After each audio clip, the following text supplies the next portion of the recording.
Hello, guys. Welcome back. This is episode 19 of Ladies First. I'm your host, Amber Vickers. And today we got a good show as always. A lot of things have been happening in the sports world. These past 48 hours have been crazy. Not even 48, I'll say 24. The past 24 hours in the sports world have been bananas. And I'm going to get into that today. But first, I'm going to pay some bills. So, guys, I told you guys last week that Ladies First has gear on teespring.com/store/unwrapped. You'll see Ladies First gear. I'm ordering my gear tomorrow.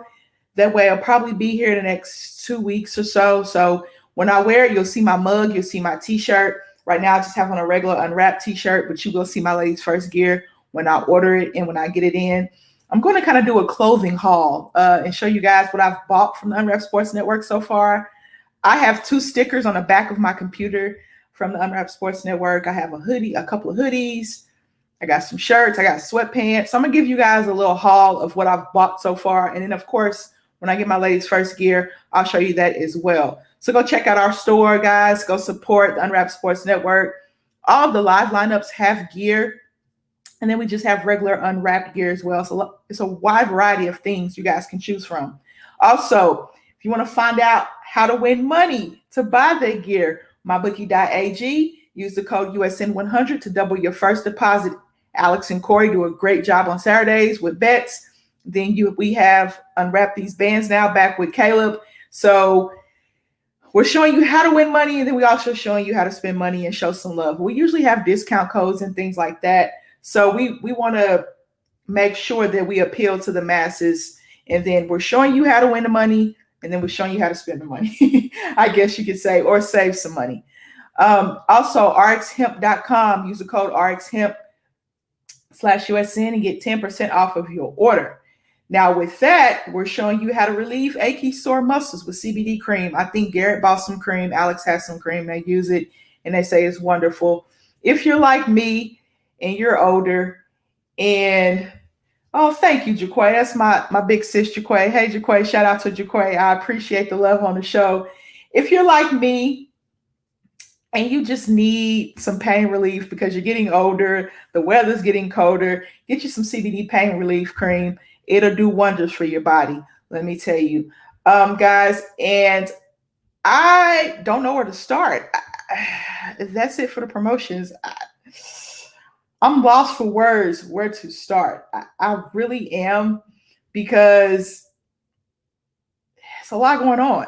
I mean, ladies first, of course, we're going to do ladies first, but it's a lot going on in women's basketball. It's a lot going on in men's basketball, the NFL, college football. It's kind of died down since the national championship happened. I'll talk a little bit about that game.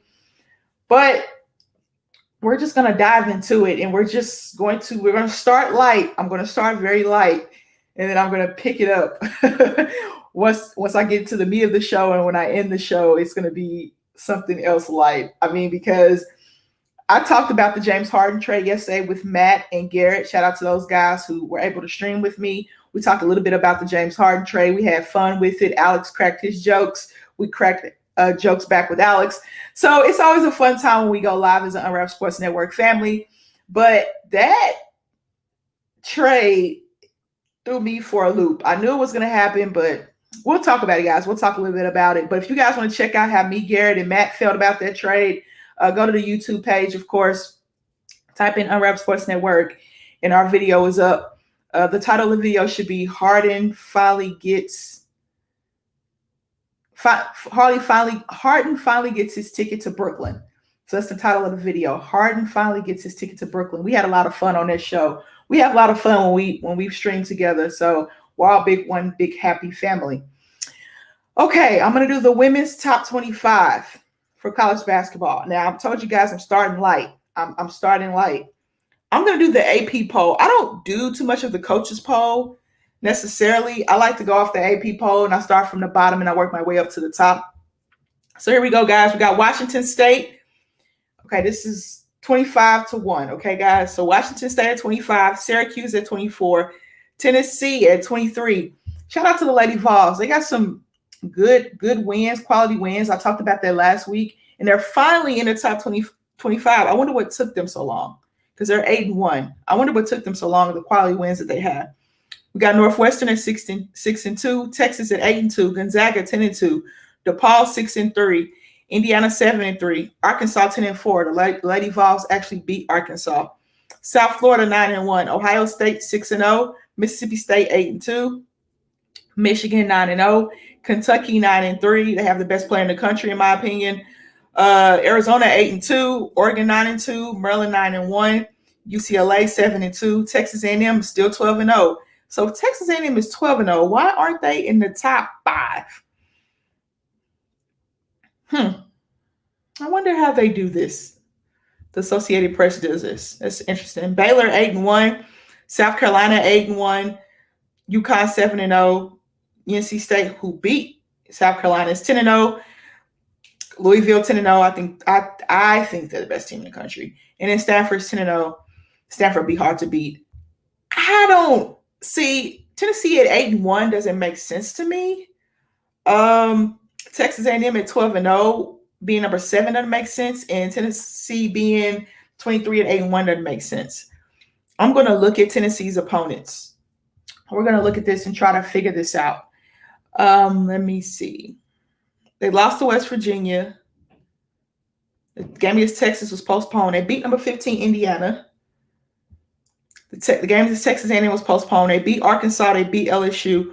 Right now, they're playing UGA. So let's see how that's going, guys. They're playing UGA right now. Oh, they're down 3 to UGA. And UGA is 10-1, 2-1 in the conference. Tennessee is 8-1 and 2-0 in the conference. UGA is unranked. So unless Tennessee pulls this out, UGA probably ranked if they beat Tennessee after this one. And I think Tennessee probably stay in the top 25, but we'll see. Other teams in action tonight, guys. Oregon at Arizona. Whoa. That's on ESPN. Oregon at Arizona. Oregon is down by 12. Boston College Louisville is on the ACC network. Louisville's up 15-9. Alabama, Mississippi State is on the SEC Network Plus. Yes, SEC Network Plus. Alabama's down, they just scored, down 3 to Mississippi State. South Carolina has jumped all over Vanderbilt, 22-7 on the SEC Network Plus. And also on the SEC Network Plus, we have A&M and LSU. A&M's down 4 to LSU. They're in the third quarter, 36-40. So Tennessee is down right now in the fourth quarter to Georgia. But I wonder why they're ranked so low. Maybe quality of wins. They have 2 games versus ranked opponents that have been canceled. The game against Tennessee was canceled, and then the game against Texas A&M was canceled, both ranked opponents. So I'm trying to understand the Associated Press top 25. I really am. Mississippi State was ranked, I think, in the top 10 this year. Tennessee is ranked above them, but I think Mississippi State has played 1 more game than Tennessee, and they're ranked higher than Tennessee, but Tennessee has a better conference record. But Mississippi State has played 2 more games than them in the conference. Alabama is 10-1. They're 3-1 in the conference. The top, let me see. SEC has 1, 2, 3, 4, 5. They have 5 women's teams that are ranked. Well, hold on. Arkansas is 1-3 in the conference. I did not know that. They have 1, 2, 3, 4, 5, 6 teams that are ranked in the top 25 in the SEC. Are they the best conference in college basketball? Let's look at it. Let me look. So Tennessee, Arkansas, Kentucky, Texas A&M, South Carolina. I thought they had 6. Let me go back. I thought they had 6. Texas A&M, South Carolina, Tennessee, Mississippi State. They do have 6. Kentucky and Mississippi State is ranked. Yeah, they're ranked. They're Mississippi State, number 14. So they have 6 teams in the top 25. The SEC does. Pac-12 has, Pac-12 has 1, 2, 3, 4, 5. So the Pac-12 has 5. The Big 12 has Texas, I think, and Baylor. And that's it for the Big 12. Let's see. The ACC has 1, ACC one. Is Syracuse in the ACC? Let me see. Yep. NC State, Louisville, Syracuse, and that's it. NC State, Louisville, and Syracuse are ranked. So it looks like the SEC is the most competitive conference in women's college basketball. Followed by that, you got the Pac-12. Pac-12 is top heavy because you got Stanford at 1, UCLA at 8, Oregon at 10, Arizona at 11. They're playing right now. Then you got Washington State at 25. So it looks like the Pac-12 is top heavy. They have 4 teams in the top 15, top 12 actually. The SEC is legit. The ACC has 2 teams that are 2 and 3, Louisville and NC State. The conference alignments are weird. The conference alignments are weird for college basketball and football. They're not aligned the same. The Big 12, I think the only conferences that are aligned the same in basketball and football are the Big 12, the Pac-12, and the SEC.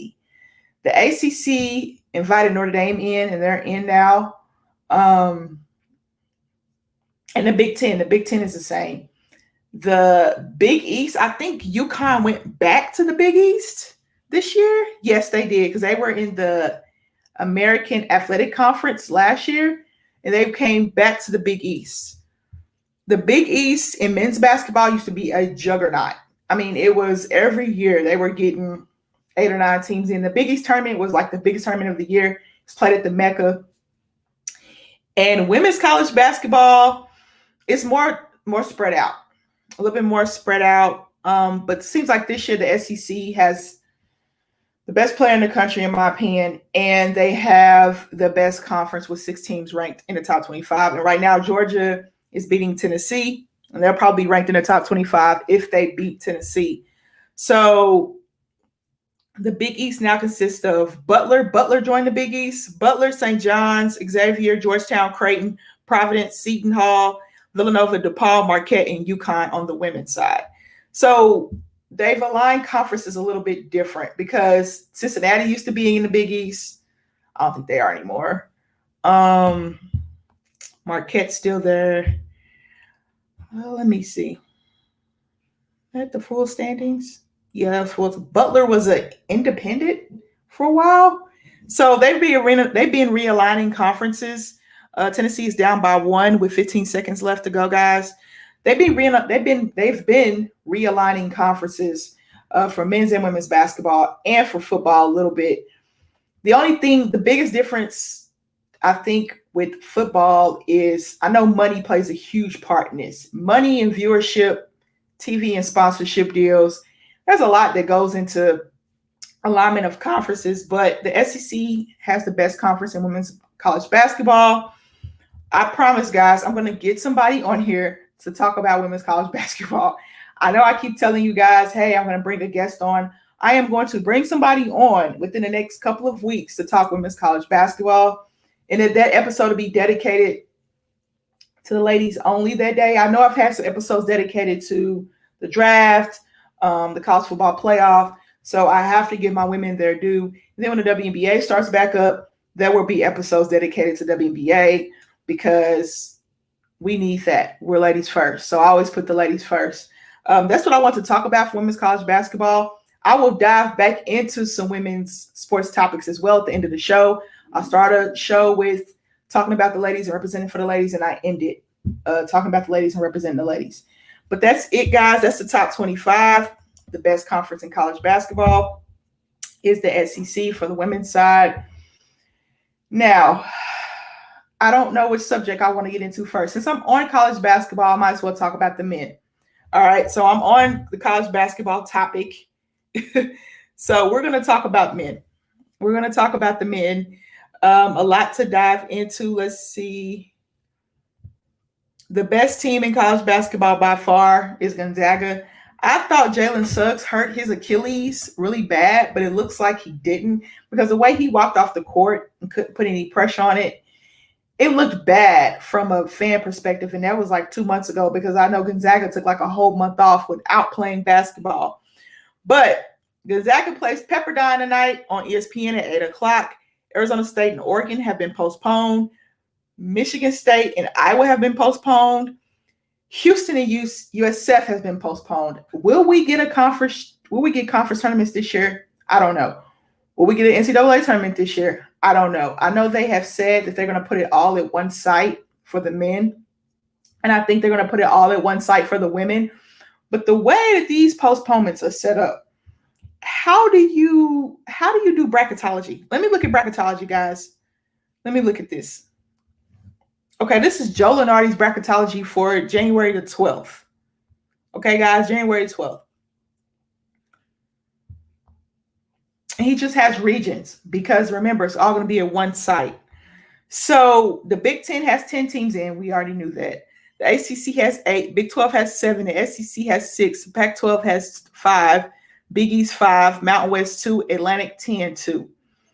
So his first 4 byes go to Florida, Michigan State, Duke, and Purdue. Last 4 in: North Carolina, Stanford, Oklahoma, go Sooners, and Syracuse. First 4 out: NC State, Maryland, Northwestern, BYU. Next 4 out: VCU, Penn State, Providence, and Pittsburgh. So I'm trying to understand how the committee weighs the strength of schedule and all that, because it's a big deal. March Madness is a huge deal. So how do you look at this from the committee's perspective for men's and women's? Because there have been postponed games. I'm going to talk about some cancellations on the women's side later on today in the show.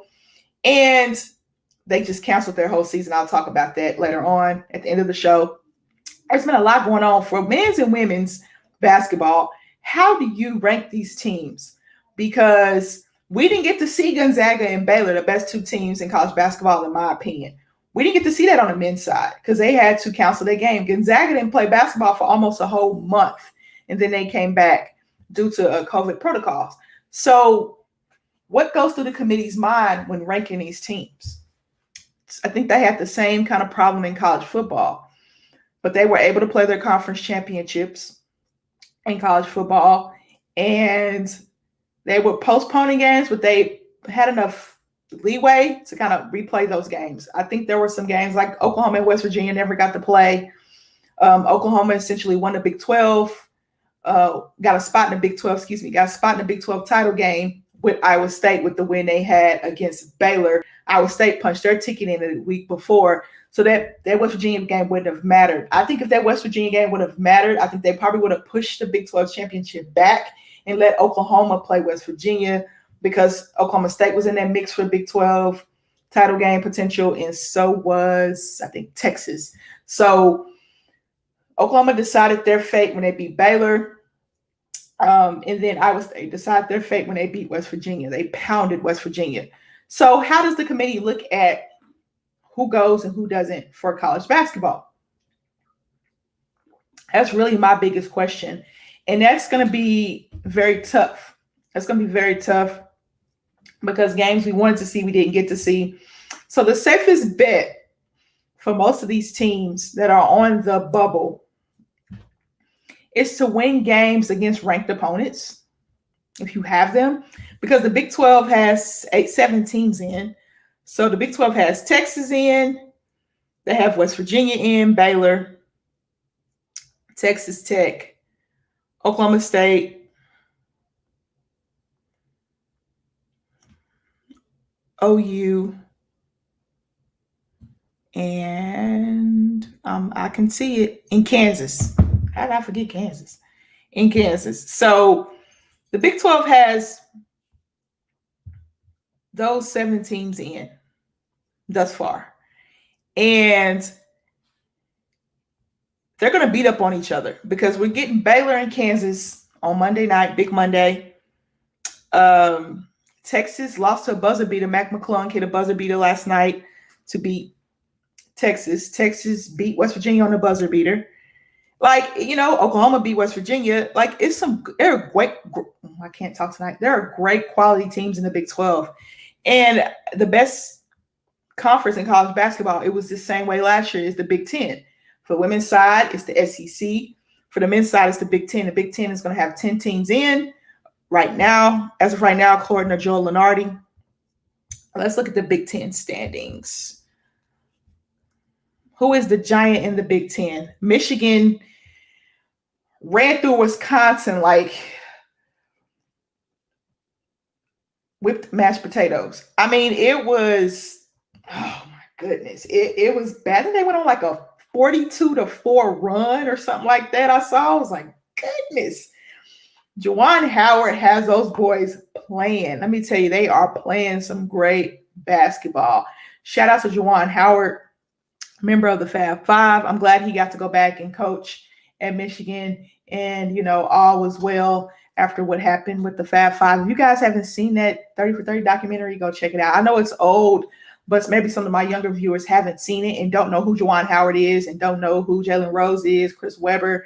You don't know who those guys are and what they did for the game, the college basketball game. Go check that documentary out. The reason why the guys were wearing bigger shorts and different socks, the Fab Five. So we got Michigan, Iowa, Illinois, Wisconsin, Ohio State, all ranked in the top. Oh, and Minnesota, all ranked in the top 25. I don't think anybody's going to beat Michigan. I'm eager to see who does Michigan. Let me look at Michigan's. Let me look at Iowa's schedule.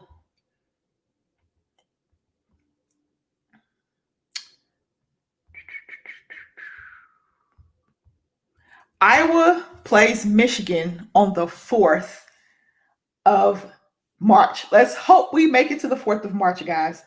I am looking forward to that game the most because Michigan has been running through everybody. I mean, they've been running through the Big Ten, which is very difficult to do. As you see, Joe Lunardi has 10 teams in with the respect of the Big Ten. He had 10 teams in last year with the respect of the Big Ten, best conference in college basketball. Then they they have a brutal ending. Listen at the last 5 games for Iowa. Number 9, Wisconsin, Penn State, Ohio State, number 21, number 7, Michigan, and number 9, Wisconsin again. So their senior night, I don't know if they're going to be able to have it, is against Wisconsin on the 7th of March. Those last 5 games are brutal for Iowa. Let's look at Michigan's schedule. Those are the top 2 teams in the Big Ten, by the way, guys. Last 5 games for Michigan. They go at Wisconsin, and they have Rutgers. Nope. Sorry, last 5. Rutgers at home, at Ohio State, at Indiana, Iowa at home, of course, and at Michigan State, an in-state rival. So that's going to be tough. That's going to be tough. I'm looking forward to seeing that Iowa-Michigan game. I was looking forward to seeing Iowa and Michigan State play as well, but we won't get to see that. Michigan State fell out the top 25. Michigan State's had some rough losses. Some rough losses. They are 2-4 in the conference right now. They lost to Minnesota, Purdue, Wisconsin, Northwestern. Yeah, it's been a rough slate for Michigan State. It's been rough. They'll get it together. I believe in Tom Izzo. I believe he'll get it together. And before I get off of men's college basketball, I just want to give a shout out to Kentucky for finally getting some wins, consecutive wins in a row. Kentucky, I am proud of you for getting consecutive wins in a row. It's really good to see. You're not used to seeing John Calipari teams, even though they're young, more than likely because they're one and dones when they go to Kentucky. You're not used to seeing John Calipari teams struggle like this bad. Like, you're just not used to seeing it. I don't think Joe Lunardi has them in the tournament thus far. They're going to have to turn around their fortunes. They are 3-1 in the conference right now, but they're 4-7 overall. So they're 3-1 in the conference, 4-7 overall. Tennessee is probably the best team in that conference. They're 3-1 in the conference, 9-1 overall. They're ranked number 10. Missouri is 1-2 in the conference, 7-2 overall. Auburn, Mr. Cooper has had his coming out party. He's had 2 games with over 20-plus points. Let me see.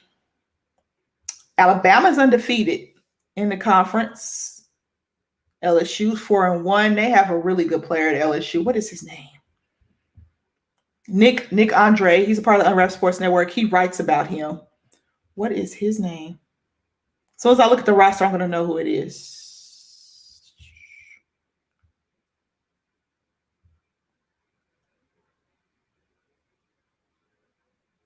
He's a freshman. Come on, Amber. Find his name. Hold on. Oh, let me go to the... Why can't I... My head is all over the place, guys. Cameron Thomas. Why did I not know that? Cameron Thomas. Cameron Thomas is on a tear. He's averaging 21.8 points per game. He is Nick Andre's one of his favorite players to watch at LSU. He's been on a tear. I knew what his name was. He's been on a tear for LSU. The Tigers are 9-2 in the SEC. Why didn't I? Yeah, he's a freshman. I knew he was a freshman. I don't know, guys. My head is all over the place. But Cameron Thomas is a freshman that's tearing it up. Cade Cunningham at Oklahoma State, freshman tearing it up. Evan Mobley, freshman tearing it up at USC in the Pac-12. This class is the class that people are looking forward to the most drafting out of the G League, because the G League, they're going to start their league in a bubble in February. They just had their draft. And then also people are looking forward to these college players, these one and dones. It's going to be very interesting to see how these players view the rest of their season. Players love playing in March Madness. They live for March Madness. Unlike college football, where players opt out if they're not playing in the in the college football playoff, they're playing in just like a bowl game. They usually opt out. But if it's a bigger bowl game, the New Year's Day 6 bowl, they usually don't opt out, but we saw a lot of opt-outs during the New Year's Day 6 bowls. Not the college football playoff bowls, of course, but the other ones like the Orange Bowl, the Cotton Bowl, bowls like that, Fiesta Bowl. Players usually opt out if it's not a college football playoff. In basketball, though, March Madness is a different animal because you have 64 teams plus the play-in teams that are fighting for one thing.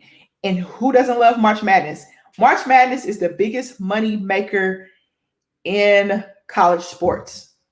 I don't know where it ranks outside of the NFL and professional sports, because professional sports are a different animal, but you love playing in March Madness. You look forward to playing in March Madness. March Madness is why you go to college. Like, that's why you go play college basketball, because I'm going to play in March Madness. I'm going to be on TV. I'm going to, show what I'm made of. Hopefully you get to raise the trophy to one shining moment. They play on CBS every time someone wins. Like, March Madness is legit. Men's and women's. I love it. I love it. I love it for the kids. I love it for the families, even though I don't think they're going to be able to have the family atmosphere this year. Hopefully we have March Madness this year. But I'm looking forward to that. The conference title, championships, and March Madness. March is a great month for college basketball. It's a great month for sports, period, in March, I think, because the NBA kind of gets those playoff seedings trying to get a little tight. The playoffs start in April, and then you get March Madness right before that. Then the NFL draft is in April. So great sports going on. And you have the Masters in April, and then baseball started. Hockey is gearing up for the playoffs, and March is great. March and April are great for sports. I enjoy watching sports in March and April. But that's all I have to say about college basketball. College football, we'll just stay on the college tip right now. College football, I picked Ohio State. There are receipts that I picked Ohio State to win, even though they didn't win. There are receipts. I got on College Football Live, Unwrap This. We did that segment with Caleb, and I picked Ohio State to win by one score. Trey Sermon hurts his shoulder, goes out. Najee Harris and Devontae Smith and Mac Jones. Devontae Smith had 200 plus yards before he had a hand injury. There's no telling how many yards Devontae Smith could have had.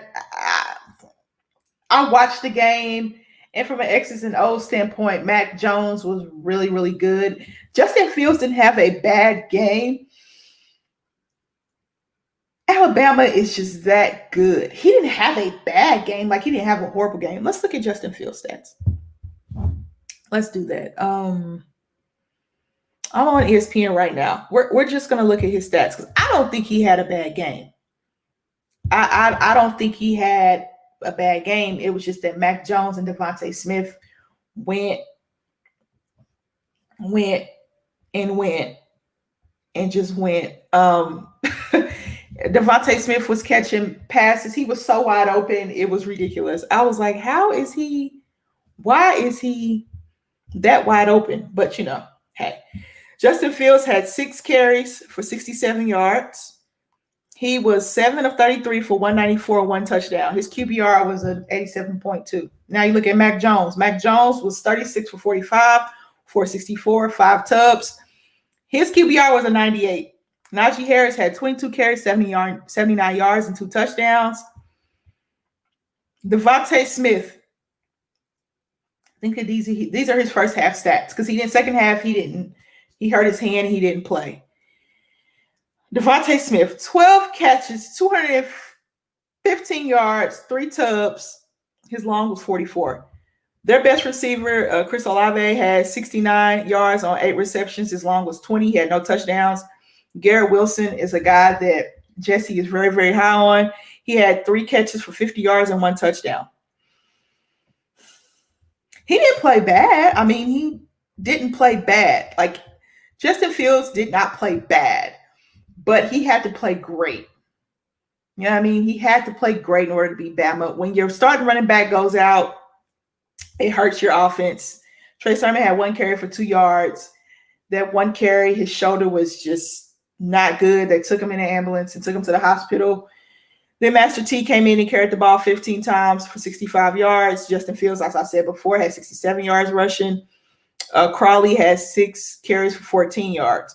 So when you're missing your star running back, T hadn't played in almost a month because he was in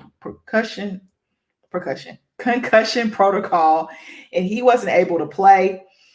Trey Sermon has been your bell cow, and he goes out, the offense changes. And when the offense changes, I said I didn't want Justin Fields throwing the ball around 40, 50 times. They weren't going to be able to win like that. They had to control the clock. They had to keep Alabama's offense off the field. They couldn't do that because they could not run the ball. It's just plain and simple. They ran for 147. Bama ran for 157, but Mac Jones threw for 465 yards.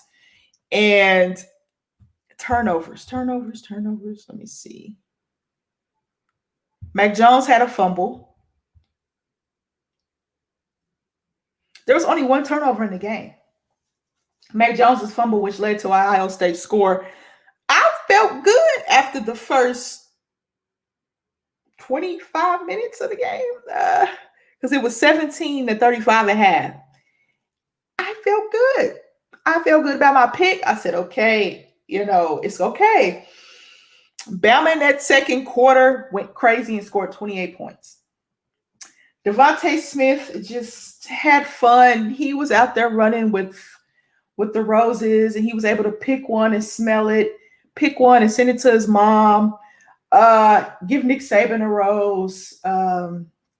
He was able to kiss the fans goodbye, farewell on his touchdowns. I mean, he was so wide open, it was ridiculous. I, for the life of me, could not understand Ohio State's game plan against Devontae Smith. Every time I looked up, number 6 was open. And I'm like, this is the best player in the country, the Biletnikoff Award winner, the Heisman Trophy winner. How is he so open? Like, I thought, this is what I thought. You have Shaun Wade, your best cornerback on him. Have a safety over the top. Probably, no, we like Browning in the box more. Have a safety over the top. But Ohio State played a 4-4-3. So they had 4 down linemen, 4 linebackers in, and 3 defensive backs. So you had your 2 corners, and then you had Browning playing that safety position. I was confused about that with all the speed they had on the field that Bama had on the field by the defense. A 4-4-3 with all that speed on the field. Doesn't make sense. So even if you were to single out Devontae Smith and have a safety rolled over, then you have one-on-one matchups with a linebacker. And let me think, 4-4-3.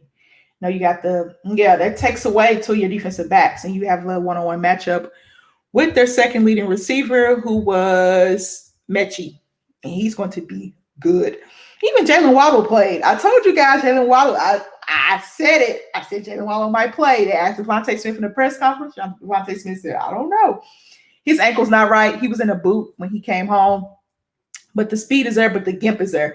He has more speed with the gimp than most people have just running regular."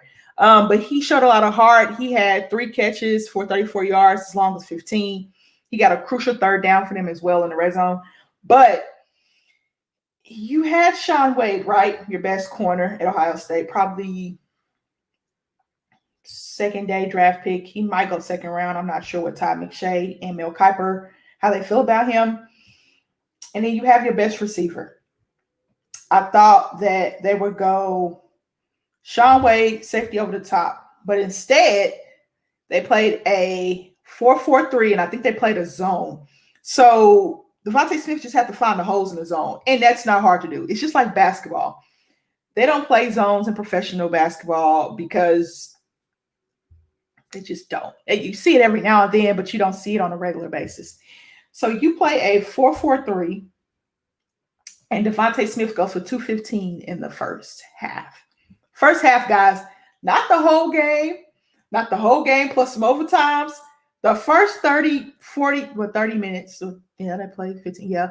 The first half, he has 215 yards. Justin Fields threw for 194. Devontae Smith had 215. Justin Fields threw for 194 the whole game, all 4 quarters. Ohio State's total offense, 194 plus 147. Let me do the math here, guys. 341 yards. Mac Jones threw for 464. 215 of that was to Devontae Smith. If Jalen Waddle is healthy, could you imagine how many yards he would have had? Because him and Devontae would have just said, okay, whose turn is it at that point? I mean, that 2017 Alabama recruiting class, you had Leatherwood, Barmore, he's a redshirt sophomore, so he declared today. Mac Jones declared today. Barmore was a terror on that defensive line. He raised his stock. Todd McShay had him as a third rounder. I think he said last year, and this year he's a first rounder. Patrick Surtain, he's off. But their receiving core, you had at one point, you had Ridley, Devontae Smith, Jalen Waddle, all on the same team. And Tua was just slinging the ball with his left hand. And Jalen Hurts was just slinging the ball to his receivers. I mean, Alabama, that recruiting class, it was amazing. It was amazing. So, like I said, Mac Jones, Surtain, Smith, Najee Harrison is included in that as well. And Leatherwood and Barmore have all declared for the NFL draft. They'll all be first-round draft picks. The first player off the board for Bama will probably be Devontae Smith. I think Najee Harris might be the first or second running back taken. He probably be first. Travis Etienne might be second. And then I think Breece Hall will be third. I think that's how it's going to go as far as running backs go. Mac Jones, I don't know where he's going to be taken in the draft. I know Justin Fields will be drafted higher than Mac Jones. And I know Trevor Lawrence will be the first quarterback taken. I think Justin Fields might be second. Mac Jones could be third or fourth. He really did help his draft stock in this game, in my opinion. He could be third or fourth in this class taken, but who knows? But I know Trevor Lawrence will be the first quarterback taken. I'm assuming Justin Fields will be the second quarterback taken. Justin Fields didn't hurt his draft stock in this game. Bama was just that good. Mac Jones did help his draft stock in this game. So he spread the ball out, though. He spread the ball out. Mechie had 8 receptions. They used Najee Harris in the passing game. He had 7. Jalen Waller had 3. Billingsley had 2. Bowden had 3. And Williams had 1. So he spread the ball out. After Devontae Smith went out, they just handed the ball off to Najee Harris, and they just used him in the passing game, and Ohio State didn't know what to do.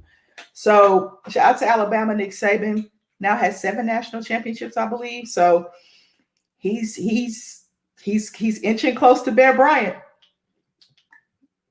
who is believed to be the best college football coach of all time, and rightfully so. So we'll see where old Saint Nick finishes. And people think he's going to the NFL. He might try the NFL again. Nah, college football is his thing. It's his thing. He loves college football too much to leave. I think Nick Saban should stay put where he is. All right, guys, we're going to talk a little bit about the NFL playoffs. I want to get a little bit into that. I've been talking college sports all day today, all night. The NFL. I'm going to say this. Chase Claypool. Just take your L. You lost.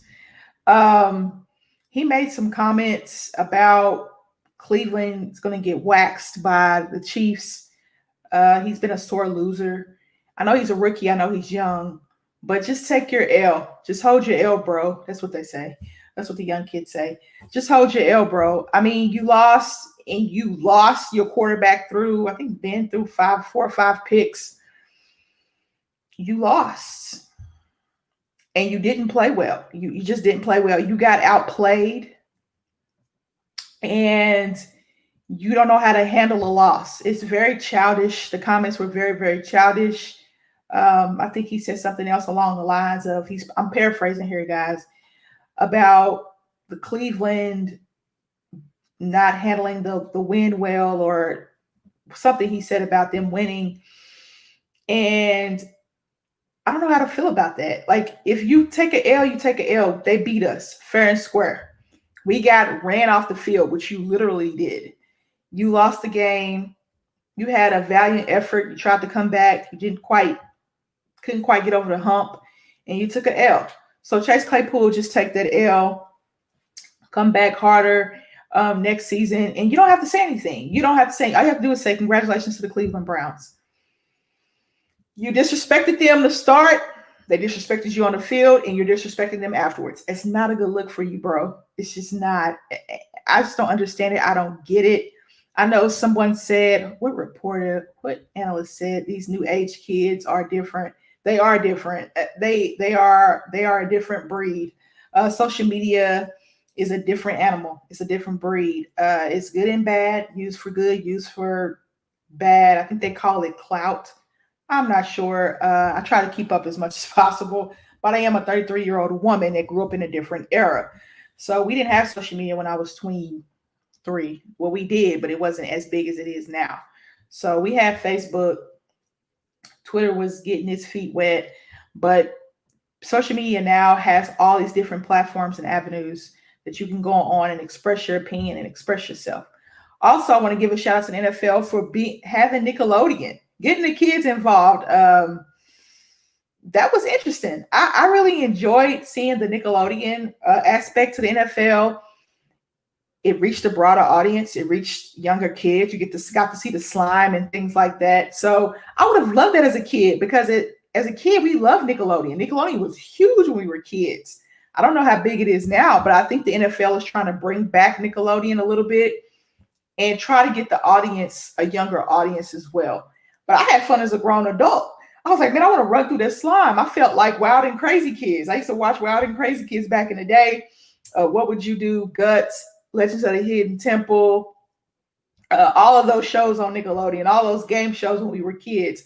I used to love that, and see that slime fall down, and they have to run and slide through the slime. And oh man, I wanted to be on Legends of the Hidden Temple so bad. I wanted to be on Wild and Crazy Kids so bad, which when I was in summer camp as a kid, we did things like Wild and Crazy Kids did. When I was at summer camp at the YMCA, we did those type of activities.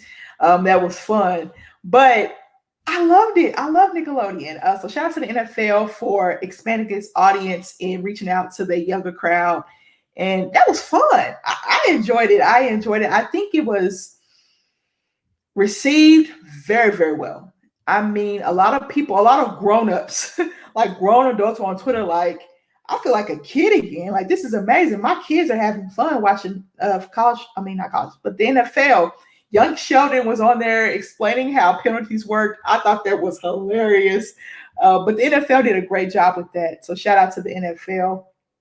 I'm really happy that they were able to do something like that.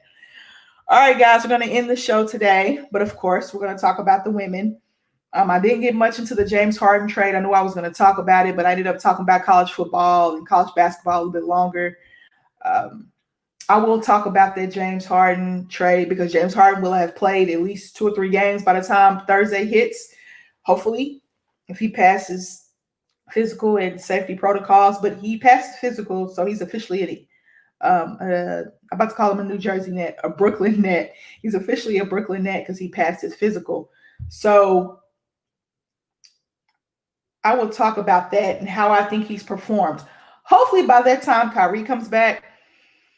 I won't speak on the Kyrie situation because I stand by him 100%. I made a comment on Twitter. He has a purpose outside of basketball, and he knows his purpose outside of basketball. A lot of people can't say that.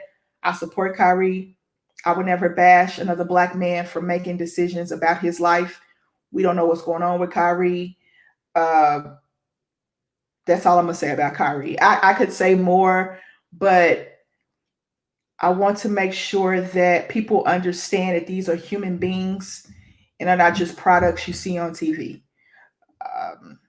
That goes a little deeper, and I'm not gonna go into all that. But I always support a Black man who knows his purpose outside of being an entertainer. I don't think Kyrie thinks of himself as that. I think Kyrie thinks of himself as a man that's good at playing basketball, but he has another purpose in life. And who knows how long Kyrie Irving will continue to play basketball.